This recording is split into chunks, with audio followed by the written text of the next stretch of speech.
Hey, hi, folks. We're back. Another week goes flying by here. Rick Wagner here on KNZZ, KGLN. We are all over the place at 1100, 980, 92.7. I think we're at 101.8, 90, let me see. Did I say 92.7, 98, 980? A bunch of others. If you're listening, you know which one you're listening on. Thanks to all of our listeners on the internet. And, of course, those that hit our podcast. And once again, we never want to forget the ships at sea. And you can get the podcast, which is these, and I know I mentioned this last week where I felt foolish when someone said, you need to let people know about the podcast who aren't already listening to the show. Good point. We're trying to get more content up that's not necessarily portions of the show, so you can try and listen to that if you like the show. Be a little sort of extras to go along with that. I'm trying to get some of that going. So we'll let you know when there's more of that up. We have some videos out there, too. You can check out YouTube. I even have a TikTok channel. That's right. Yeah, why not let the Chinese enjoy us a little bit, too? So we're the Viking Disruptor on the TikTok channel.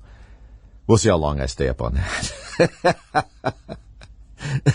I don't see me staying up long on sort of my positions, but nevertheless, it's still fun. Anyway, what I want to talk about this week in this segment, and maybe a little bit more, is I thought we'd talk about the Ukraine. Oh, I know. You haven't heard anything about the Ukraine. You think to yourself, Ukraine, is something happening in Ukraine? Now, I know that you're getting beat to death with it. But I thought we'd talk about it a little differently. I thought we'd try and actually give you some information about the Ukraine and things historically and how they interact with military strategy and history. So it maybe help us understand it a little bit, because I see a lot of people flailing their arms in front of ridiculous maps on television of the Ukraine when they know nothing about they don't know anything about the Ukraine. And a lot of the experts they get on don't sound very expert to me. And even some of the military people that they drag out don't seem to understand the historical precedents in the area. It's hard to find good military commanders in times of peace, and we've had peace for a long time. It doesn't seem like it, because I've had many of our brave warriors have been injured in Afghanistan and Iraq and places like that. But we have not had a major confrontation where we really have to pull some amazing generals out just to stay alive. I wish we had those generals, because, in my opinion, many of our wounded warriors out there would not be wounded warriors if they had better leadership. But that's just my opinion.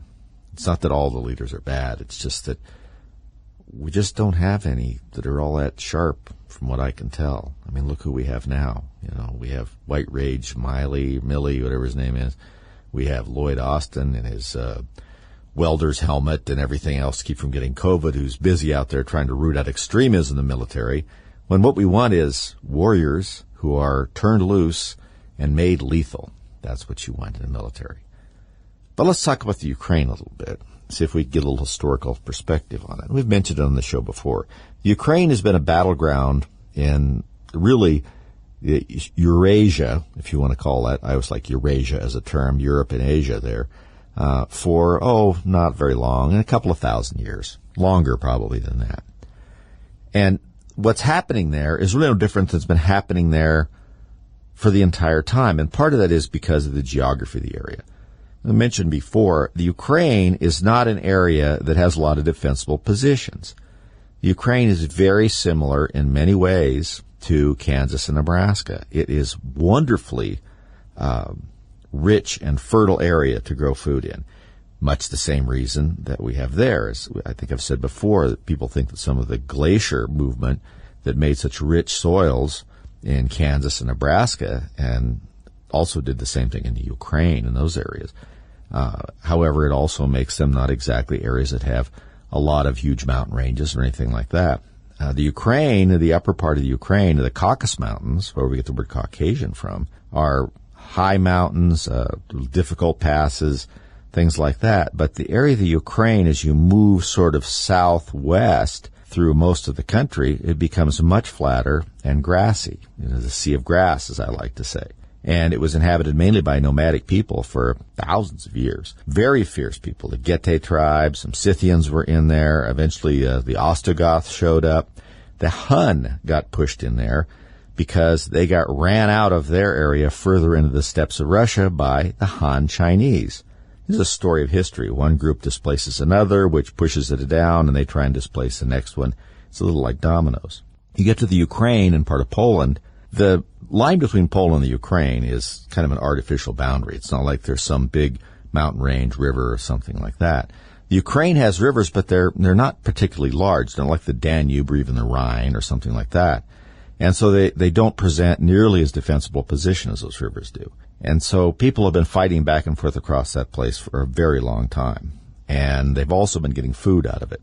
The Greeks used to ship food out of that across what we now call the Black Sea into Athens in the 400s to the 300s and beyond. And I'm talking about BC. So it's an area that's been well known for that. But it has the same issue. It's a great place for nomadic horse tribes to fight, and a very bad place for infantry or for anything that's slow or bogged down.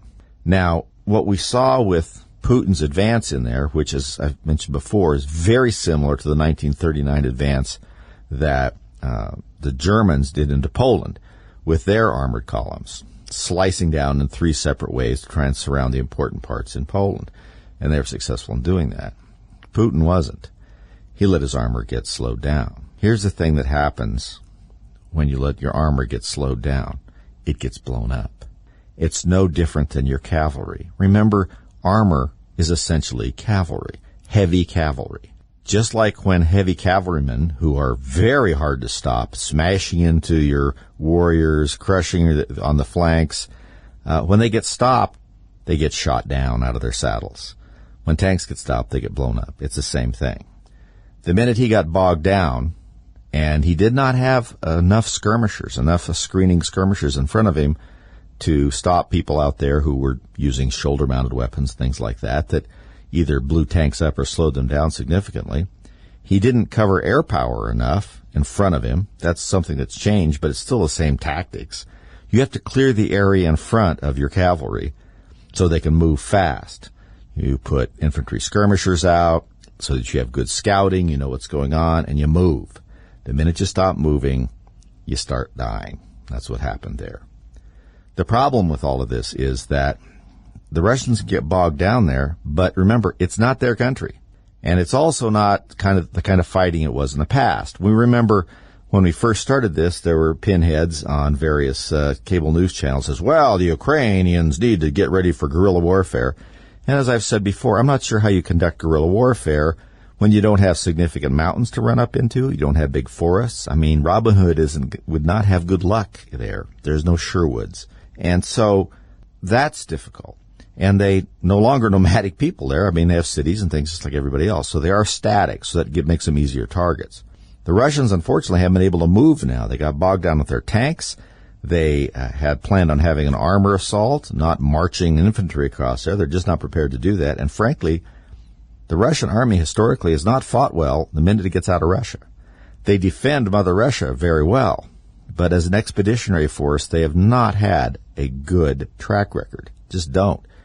And part of that is because they're usually formulated, just like they've been formulated for the last 400 years, with a lot of poorly trained, poorly armed individuals, and then a core of highly trained, highly lethal, either hussars or now Spetsnaz and things like that.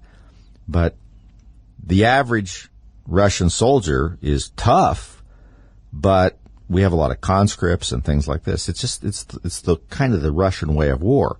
You remember that after Peter the Great, they were still fighting a war with Sweden, and Sweden was a lot smaller, and they were having trouble with them.